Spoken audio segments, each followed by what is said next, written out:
untuk Pak Jaki, pengacara Agus mengucapkan banyak terima kasih untuk saat ini perjuangannya dengan membantu Agus dengan tulus dan ikhlas tanpa pamrih apapun. Dengar ya, ular berbisa. Lu bilang tadi ngucapin terima kasih untuk pengacara lu yang ngebantuin lu tulus dan ikhlas. Nggak ada ya, nggak ada orang yang ngebantuin lu dengan tulus dan ikhlas ya Gus. Masing-masing itu punya kepentingan ya Gus ya. Lu harus paham di situ Gus ya. Masing-masing orang itu ngebantuin lu punya kepentingan ya. Kecuali gua nggak ada kepentingan ya. Ya, gua hanya berbicara sesuai fakta. Karena lu orang nggak tahu diri. Diajak berobat lu malah muter-muter. Diajak berobat lu malah preskon, diajak berobat lu malah podcast. Tuh, denger ya. Sekali lagi gue bilang, gak ada orang yang ngebantuin lu dengan tulus dan ikhlas. Mereka punya kepentingan masing-masing untuk lu. Yo guys, balik lagi. Kita bahas kasusnya Agus. Bersama saya tentunya Uki Kelvin. Nah, kita lanjut dalamnya. Kasusnya si Sugus ini ada apa sih guys? Yuk kita lihat bareng-bareng guys. Dan satu Indonesia kena prank Agus. Ternyata Agus cuma drama katanya, tidak kena mental. Agus biarkan mereka netizen panas katanya. Emang sengaja nih sih. Agus ini pinter ya. Karena dia tahu sekarang dia namanya lagi naik-naiknya. Jadi bikin huru hara, bikin netizen kesal. Semakin kesal, semakin nama dia naik gitu loh guys. Nah ini kita lihat beritanya seperti apa ya tentang si Sugus untuk hari ini guys. Aduh. Ketawanya Gus kayak orang gila. Biarkan mereka panas. Biarkan mereka kalau pembenci. Suara si Wawa tuh barusan. Nah gitu dong. Seneng banget. Sidang lanjutan Aji penyiraman air keras meminta hukuman ringan. Kita lihat. Mengucapkan dengan semua yang sedang dalamnya, semoga segala dedikasi dan perjuangan dia selama sebagai seorang advokat akan dicatat sebagai kebaikan oleh Tuhan Yang Maha Esa.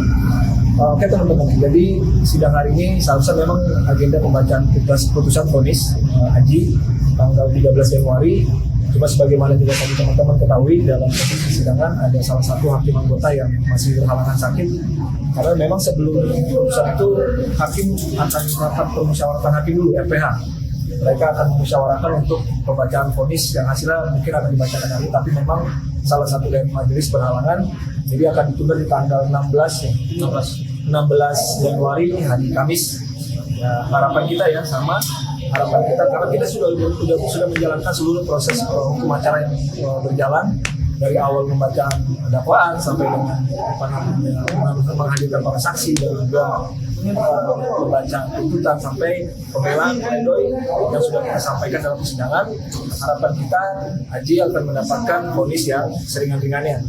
Artinya vonis yang seringan-ringannya itu sesuai dengan rasa keadilan masyarakat, rasa keadilan hukum, yang memang juga kita melihat banyak disuarakan oleh masyarakat, dan saya mengucapkan terima kasih. Mudah-mudahan di hari Kamis nanti tidak ada penundaan lagi pembacaan putusan dan vonisnya sesuai apa yang kita harapkan bersama-sama. Kemarin tuntutannya berarti boleh balik. Oh iya, tuntutan 5 tahun yang dibacakan oleh jaksa penuntut umum. 5 tahun aja. Nanti itu divonis. Nantinya, kalaupun memang ada nanti akan dibacakan dalam vonis yang dibacakan oleh majelis hakim. Berarti Aji sudah menjalankan berapa lama untuk masa tahanan sendiri? Masa tahanan dari kurang lebih, kalau tanggalnya saya agak lupa ya, tapi dari bulan September dihitung sampai per hari ini, berarti September, Oktober, November, Desember 4 bulan atau 5 bulan, jalan 5 bulan ya. Sampai Januari, nanti ketika divonis dan itu akan dipotong. Kami, saya bersama seluruh tim kuasa hukum dari para donatur, kita akan memasukkan atau mendaftarkan gugatan. Kita akan mendaftarkan gugatan untuk Agus, ya, untuk Agus, karena Agus masuk di dalam kategori sebagai penyelenggara donasi atau penggalangan dana pengumpulan uang tanpa izin, gitu. Kenapa Agus bisa masuk di dalam kategori penyelenggara? Karena dia memfasilitasi penyelenggaraan tersebut menggunakan rekening pribadi milik dia. Rekening tersebut digunakan sebagai media atau medium untuk menampung uang begitu. Nah, uang tersebut ditampung di dalam rekeningnya Agus. Oke. Dan memang kita akan mencantumkan beberapa tergugat gitu ya. Tergugat itu seperti Densu, seperti Novi, tapi bukan bermaksud untuk menggugat yang sesungguhnya, tetapi keterangan ada satu rangkaian peristiwa yang mana tidak dapat terpisahkan antara Densu, Novi, karena sejak awal ada satu rangkaian peristiwa. Kenapa sih Agus ini akhirnya bisa membuka donasi tanpa izin tadi? Kenapa sih Agus bisa menggunakan rekening tersebut untuk kepentingan tanpa izin tadi? Tentu ada di sana peran Densu yang akhirnya karena punya hati yang baik. Waduh. Kalian dihujat habis-habisan dengan uang segitu itu nggak ada apa-apanya bagi saya. Kata Agus, coba kalian jadi saya. Kalian jadi buta. Kalian dihujat habis-habisan. Dengan uang segitu itu nggak ada apa-apanya bagi saya. Kejam nggak kalian? Kejam gak kalian?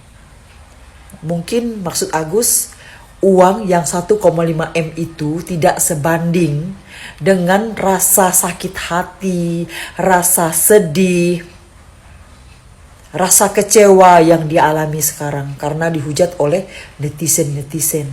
Gus, kenapa kamu dihujat sama netizen-netizen? Kamu harus introspeksi diri. Ini karena sebab akibat. Akibat dari perbuatan kamu yang tidak menggunakan uang donasi itu secara benar, tidak menggunakan uang donasi itu untuk tujuan awal yaitu pengobatan mata kamu, makanya kamu dihujat sama netizen-netizen. Dan mungkin, bukan mungkin lagi, orang-orang yang sudah memberikan donasi itu pun pastinya kecewa dengan sikap kamu itu, dengan perbuatan kamu itu. Jadi karena akibat dari perbuatan kamu itu menyebabkan semua netizen-netizen itu menghujat kamu. Sama juga dengan peristiwa yang terjadi waktu pelaku menyiram air keras di wajah kamu itu. Itu juga karena sebab akibat. Akibat perbuatan kamu yang mungkin menyinggung perasaan si pelaku, menyebabkan dia sakit hati, lalu bertindak dengan menyiramkan air keras ke wajah kamu itu. Itu juga akibat dari mungkin perbuatan kamu yang tidak disukai oleh pelaku tersebut, menyebabkan dia melakukan hal itu. Tidak mungkin orang melakukan sesuatu yang sekiranya merugikan diri sendiri dan orang lain itu kalau tidak ada sebab, tidak ada akibat. Makanya kamu introspeksi diri. Jadi akar permasalahannya itu semuanya dari kamu, Gus. Kalau kamu tidak mau dihujat sama netizen, seharusnya kamu berpikir dulu sebelum menggunakan uang itu untuk hal-hal yang lain selain dari pengobatan mata kamu. Kamu harusnya ya bersyukur karena ada orang-orang yang begitu peduli dengan kamu. Orang-orang yang mau memberi donasi supaya kamu sembuh. Tapi kamu malah menyalahgunakan apa yang diberikan orang dengan kamu. Mungkin memang tidak sebanding. Seperti yang kamu bilang, 1,5 M. Dengan penderitaan kamu sekarang yang dihujat habis-habisan oleh netizen-netizen. Tapi ingat sekali lagi, Gus, akar permasalahannya itu dari diri kamu sendiri. Kalau kamu dulu bersyukur, tidak melakukan hal-hal yang merugikan diri kamu sendiri, tidak akan terjadi seperti ini. Introspeksi diri. Belajar untuk terima kasih dengan orang yang sudah baik ke kamu. Dan belajar untuk bersyukur karena masih ada orang-orang baik yang dikirimkan Tuhan untuk membantu biaya pengobatan mata kamu itu. Merenung, Gus. merenung. Nah, menurut pendapat kalian gimana? Pendapat dengan ibu ini? Saya juga sependapat ya. Harusnya Agus introspeksi diri karena kesalahannya. Bukan menyalahkan atau melaporkan Tenovi atau Kadensu gitu ya. Dan yang lain-lainnya. Dan itu sebenarnya dia bentuk dari dia.